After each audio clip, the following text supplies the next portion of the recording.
I'm Dr. Neel Shah, and welcome to the DBT Podcast.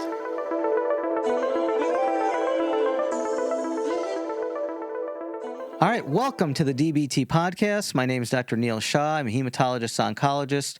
Nothing I do would be possible without the field of pathology.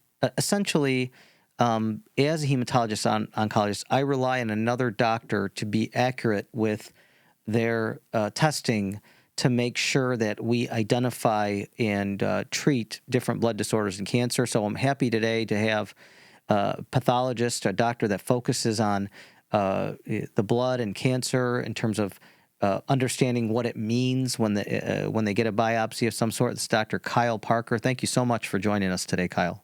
Hi, Dr. Shah. A pleasure to be here. Call me Neel, of course. I know you pathologists love talking to people, not slides, so I thought I'd mix it up for you guys for today. Yeah, we kind of prefer talking to our microscopes, honestly, but no, more than happy. And this is going to be great because I feel just the general public really doesn't understand what a pathologist is, what goes on in the lab. Nobody really knows. And it's not just that. They think I'm a pathologist. They think I'm doing all the work. But the truth is, everything I tell them is based on what you tell me. And so, Right. For example, I want to go over some of this stuff. So, for example, I had multiple consults yesterday for a low white blood cell count or high white blood cell count. And a lot of people are aware on this podcast, we've talked about the fact there's over 300 different types of cancer and many other different types of blood disorders. What someone discovered, and maybe you can describe it, is there's something called a flow cytometry that can detect cancer cells in the blood, but not all cancer cells, specifically blood cancers. Can you describe what that means? So someone goes to their doctor, their white blood cell count's high. The regular doctor says, you know what? I want this investigated by a blood specialist. They send them to me, but they don't realize I'm sending that blood to you and to do this type of testing. And maybe you could talk about that a little bit. So essentially a flow cytometer. And before we even start that, what kind of sample are we using? So essentially you're going to send me a sample of that patient's peripheral blood, right? That's correct. And so we're going to start from there. And so a flow cytometer is really just a glorified CBC analyzer, essentially. So your blood is made up of platelets, red blood cells, and white blood cells. When we are passing things through, and it's a tiny little tube, imagine these cells go through this little nanotube one by one.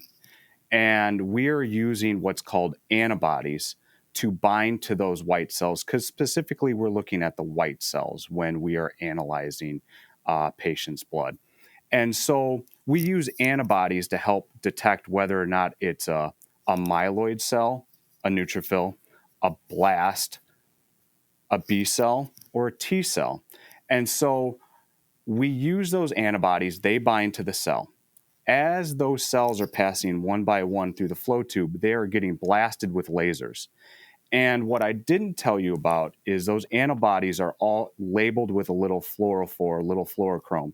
And so when the light's passing through the tube and let's say it's a B cell that gets whacked with that laser, boom, that light is going to hit that antibody, and it's going to emit a wavelength of light that's going to be detected by the analyzer.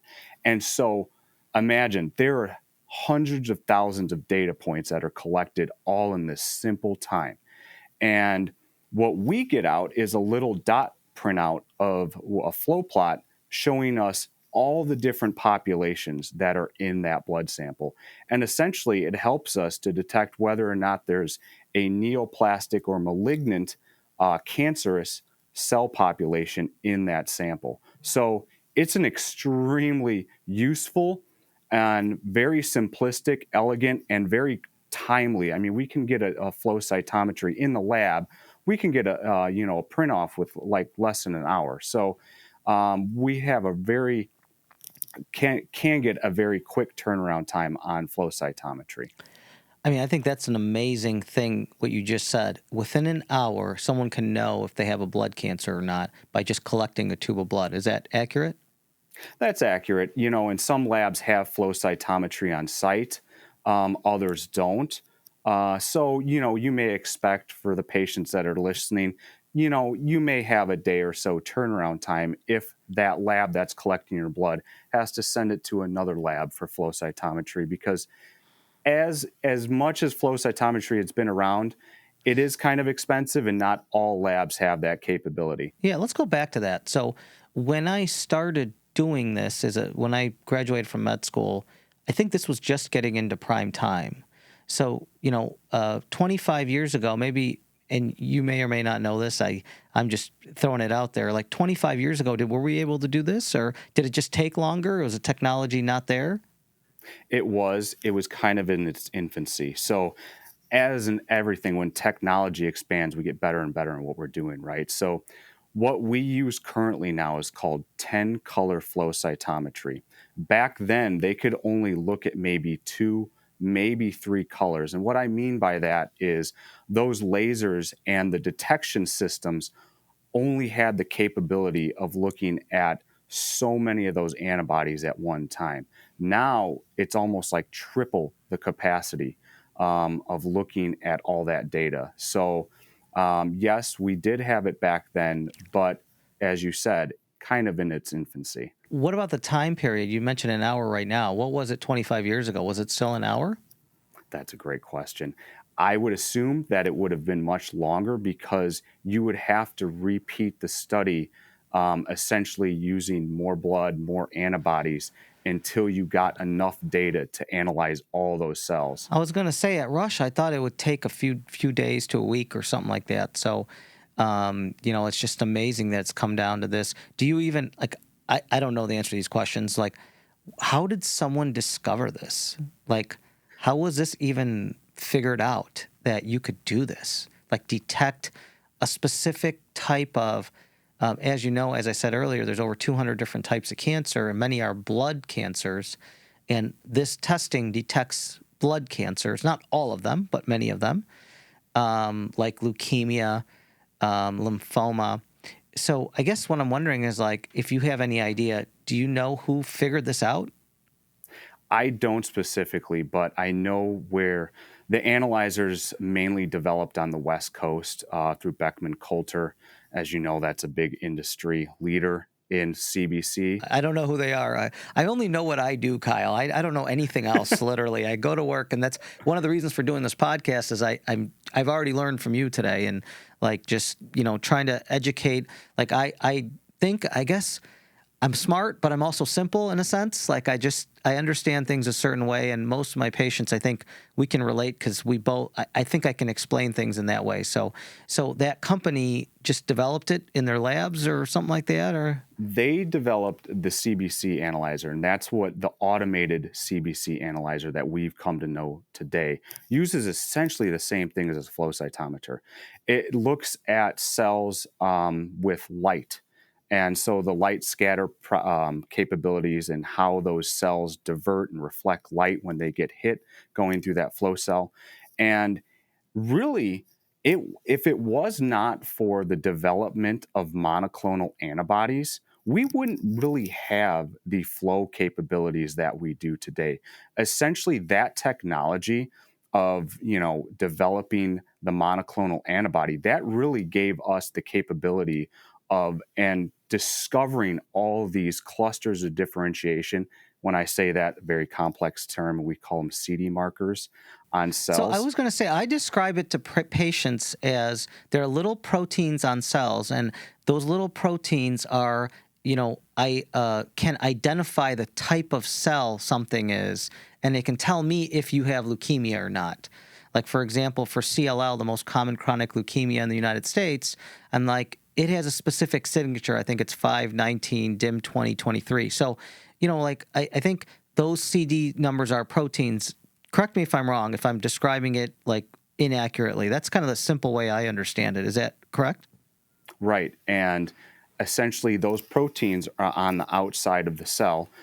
Some we can hit inside the cell too, cytoplasmic markers. But there's kind of few of those. But in simplistic terms, those proteins that are on the outside of the cell, we are so lucky that nature gave us B cells that have a different phenotype.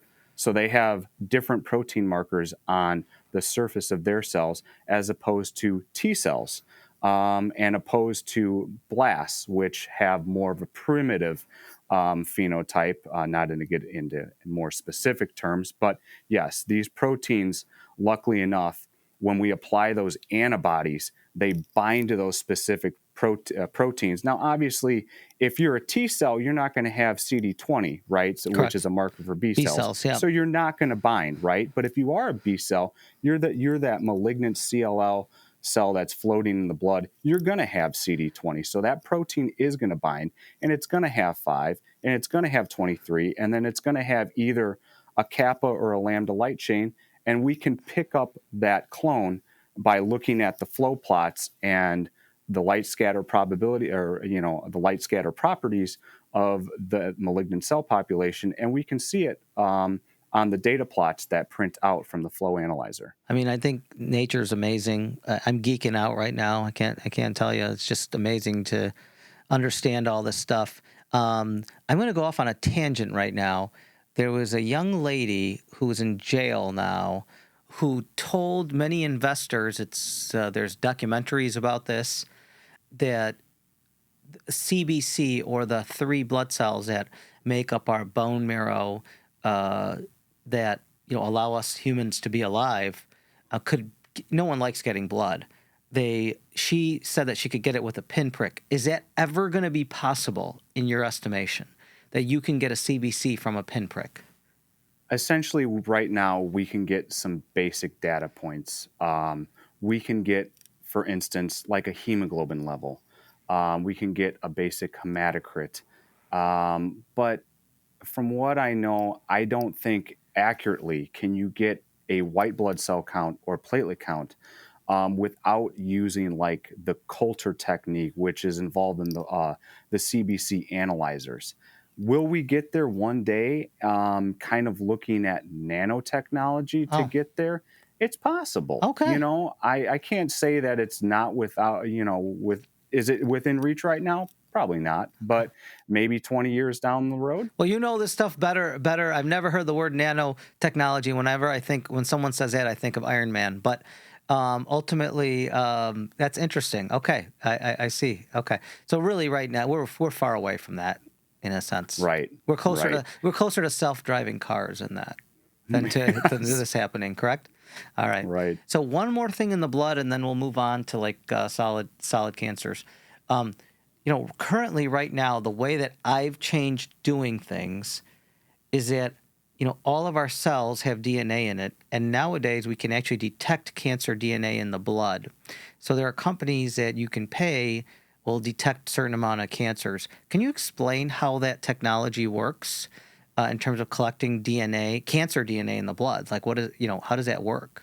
Right. So some of this stuff is kind of proprietary information that these companies have. But essentially, what they are doing is, we know, say you get diagnosed with a certain cancer and on biopsy, and you do molecular on that. We have the genes that are mutated, right?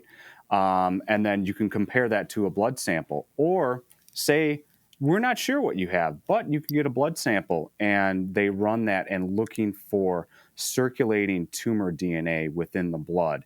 And we're talking very tiny amounts of that DNA, but we know it's mutated. We know that that's not a normal type of mutation that's seen in patients when they look at huge databases. We know specifically, like, this specific mutation is known to this one cancer, and that is not something that is normally found in humans. So I think circulating tumor DNA is pretty amazing technology, and it's only going to get better with time, right? As all of this does. And that's because the signature of the DNA is different from normal DNA. And when cancer cells die, they secrete DNA into the blood. I think it's like an amazing new technology, in my opinion, to detect cancer. I mean, right now there are companies you can pay $800 so they can detect half of new cancers. But do you think the technology will be there where we can detect 95% of all cancers in the body with this type of technology? From a pathology standpoint, I still like looking at tissue. So I think we are, honestly, I think we'll get there at some point. Yes. We just need huge databases, right, of all these different tumor types. And for everyone out there, you think about how many different tissue types do we have in the body? How many different types of Yeah. cells, right? How many? Just, it's got to be over 200, I think, right? It's so many tissue types.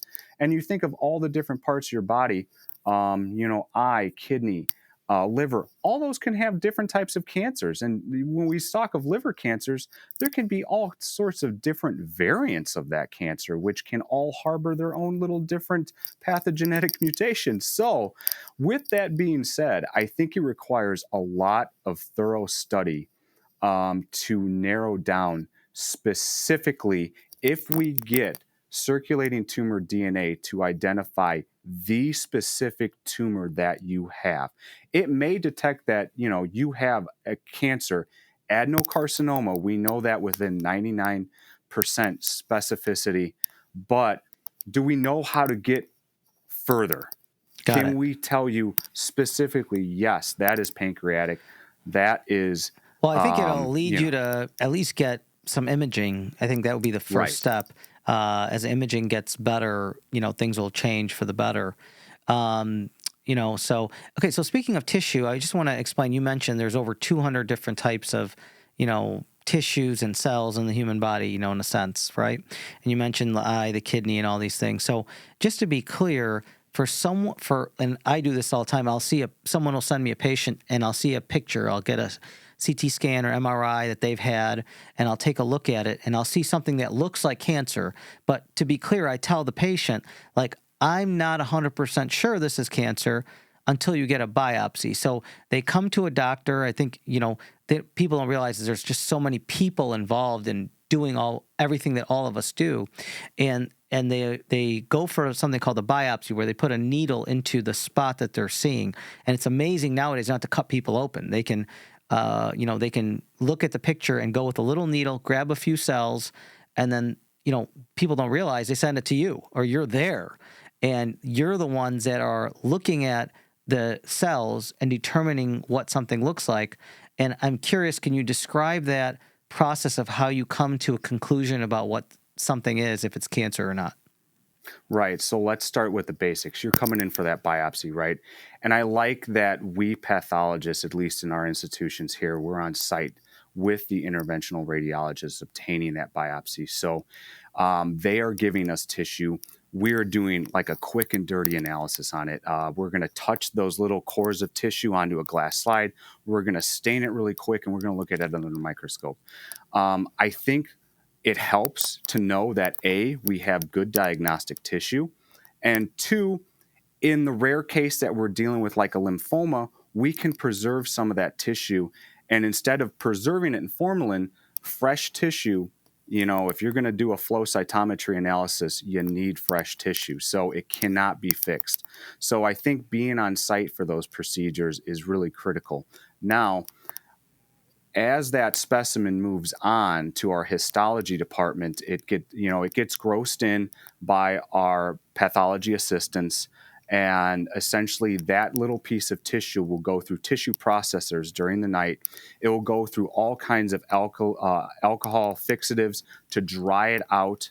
That tissue will come out of the processors early morning. We will take paraffin wax and embed that biopsy tissue in a little block of wax.